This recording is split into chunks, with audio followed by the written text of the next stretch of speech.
En fait, c'est la réunion des investis élargie aux différents responsables du Parti démocratique sénégalais.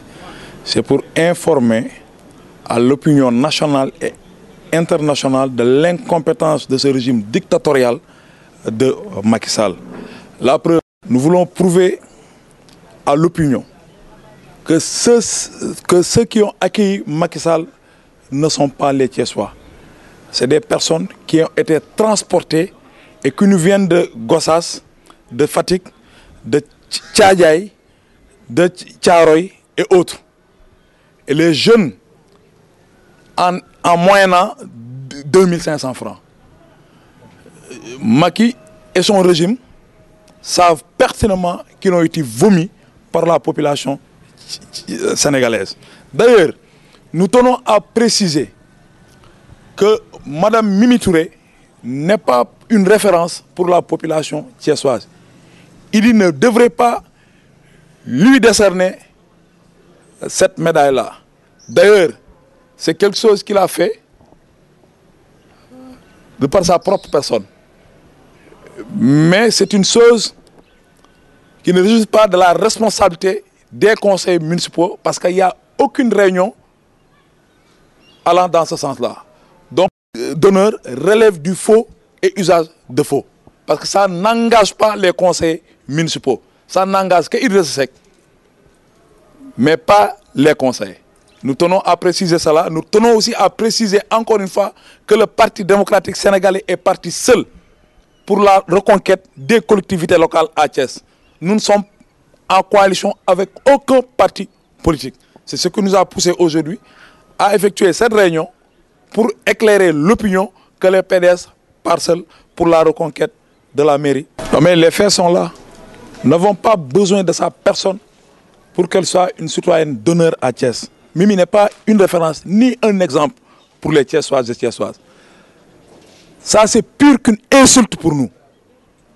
Et il n'a pas été mandaté par les conseils municipaux. Il l'a fait de sa propre personne. D'ailleurs, en concert avec les conseils du PDS, nous allons porter plainte contre Idrissa Seck pour faux et usage de faux. Nous avons pris cette résolution en concert avec nos avocats. D'ailleurs, nous l'enverrons une citation directe pour ça. Mais la preuve, vous l'avez constaté comme tout un chacun. Nous l'avons constaté, nous avons fait nos investigations et autres. C'est des jeunes qui ont été payés moyennant la somme de 2500 francs. La preuve, aucun Thiessois n'est sorti. Ceux qui ont accueilli Macky Sall, ils nous viennent de Thiadiaye, de Gossas, de Fatick, de Thiaroye, de Ngaye Mékhé et autres. Mais les Thiessois ne sont pas sortis pour l'accueillir. Il faut que les gens le savent. Parce qu'il sait pertinemment que Macky et son régime d'incompétents ont été rejetés par la population sénégalaise.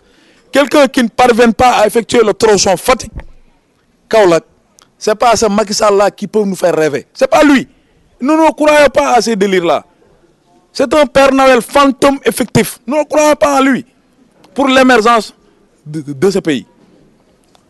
D'ailleurs, nous allons lui prouver cela le 29 juin, Inch'Allah, avec la liste SOPI. C'est pour une précision. Il n'y a aucune coalition. Nous n'avons signé aucune coalition avec aucun parti politique. Il faut aussi que les gens le sachent. Le PDS est parti seul à Thiès. Le PDS est parti seul encore une fois à Thiès. Parce qu'il est temps à ce que les gens le savent. Nous ne sommes en coalition avec aucun parti politique. Encore une fois. Gannaaw bu ñu sant Yàlla julli ci Yonent bi sallallahu alayhi wa sallam dañu am naqar ak tiis ndax li ko firndeel mooy régime dictatorial régime incompétent wu Macky Sall bi saa bu ñu xëyee ñu ngi xool nu ñuy nootee sénégalais saa bu xëyee mu ngi xool nu muy insulter la conscience des sénégalais et sénégalaises.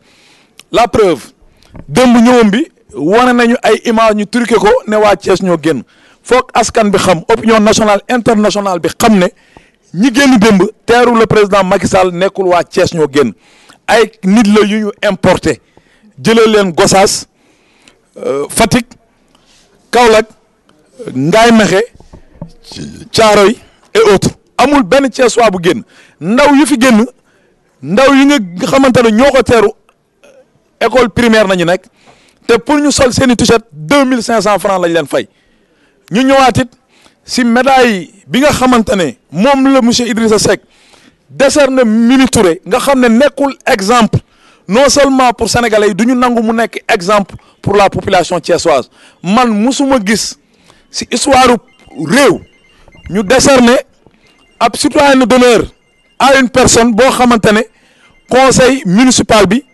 waxtaanu si ba jël décision boobu donc Idrissa Seck dafa def lu ko neex dafa xool lu ko neex mu defal ko Mimi Touré donc ñun bi ñu waxtaanee ak suñuy conseillers municipaux yi nga xamante ne PDS la ñu bokk en concert ak ñoom ak suñu avocat ñu jël décision ne dinañu porter plainte monsieur Idrissa Seck pour faux usage de faux parce que c'est pas la personne indiquée pour décerner ab médaille citoyenneté à Mimi Touré loolu ñu leen discuté woon pour leeralat encore askan bi que ne parti démocratique sénégalais àndul ak benn parti politique fii à Thiès parce que foog ñu wax ko mu leer parce que ñu ngi war naan def nañu coalition ak waa PDS y a aucune coalition fii à Thiès PDS dafa dem ak liste boppam pour la reconquête de la mairie de Thiès loolu lañ ñëwoon tey bi ñu doon def suñu réunion bi réunion mooy c'est la réunion des investis moom lañ doon def tey élargi ko ak les différents responsables du PDS pour ñu leeral askan bi leeral opinion bi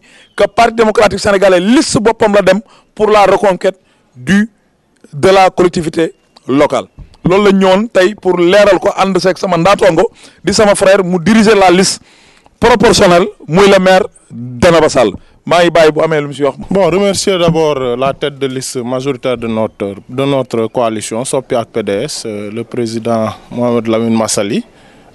Il a déjà fait la précision. D'abord, le PDS part seul au niveau de la commune ouest. Au niveau de Thiès, nous partons seuls sous le nom Sopi ak PDS, avec les couleurs jaune, bleu et l'épi de maïs du Parti démocratique sénégalais du secrétaire général Maître Abdoulaye Wade. Maintenant, par rapport à la venue au séjour du président de la République à Thiès, un séjour purement politique, nous tenons, avec la dernière énergie, comme il l'a dit, à dénoncer le titre de citoyen d'honneur que le maire de Thiès, Idriss Seck, a décerné à Mimi Touré. C'est une femme qui ne mérite pas d'être citoyenne d'honneur de Thiès. Elle n'a rien fait pour notre ville, elle n'a rien fait pour notre pays. Elle ne mérite pas d'être citoyenne d'honneur de notre ville. Et le conseil municipal de la ville de Thiès ne s'est pas réuni pour faire une délibération.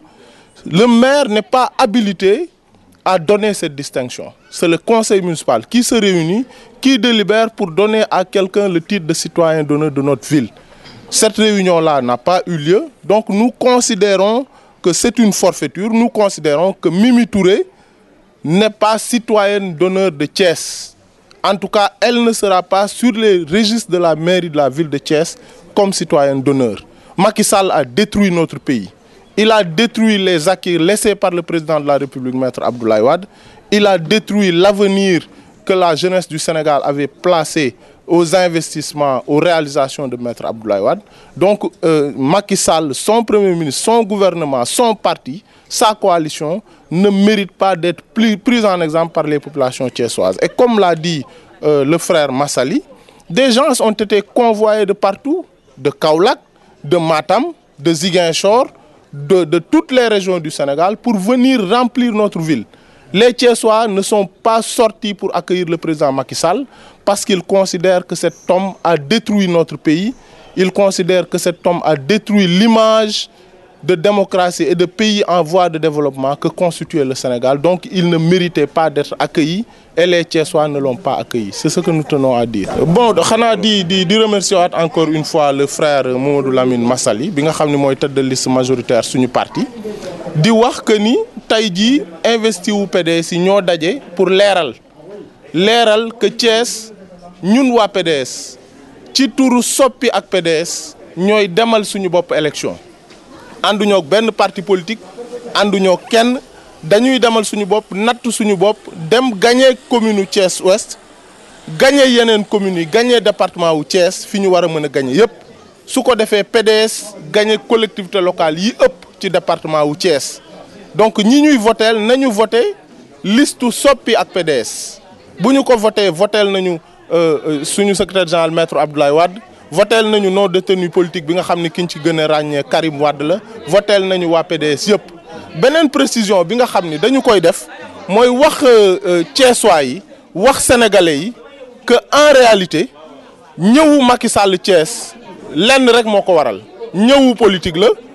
Thiessois yi teeruwuñu ko ñi fi ñëw ñëpp ñenn ñi Kaolack la ñu jóge ñenn ñi jóge Matam ñenn ñi jóge Ziguinchor ñenn ñi jóge feneen ak feneen donc Macky Sall moomu waa Thiès dañoo toog seen kër teeruwuñ ko te ñi fi ñëw dañ leen jox ay 2500 ak ay 5000 pour que ñooñu ñëw fii à Thiès beneen bi mooy citoyen d'honneur bi ñu defal Mimi Touré wax que conseil municipal u Thiès réuniruñu pour def Mimi Touré citoyen d'honneur Idriss Seck lim ko def citoyen d'honneur loolu teguwul fenn te Thiessois yi du ñu nangu benn nit bu tekkiwul dara bu defarul dara Thiès defarul dara Sénégal ñu koy jël di ko def citoyen d'honneur suñu dëkk bi nga xam ni suñu yaay yi ak suñu papa yi ñu exemplaire lañu ñoo xam ni Mimi Touré mérité wul ñuy jël turam di ko bind ci këyitu maire de la ville de Thiès loolu duñu ko nangu tey duñu ko nangu ëllëg te dinañu dem fi ñu war a dem yëpp pour dindi loolu Mimi Touré bañ a nekk citoyen d'honneur ci suñu dëkk bi jërëjëf.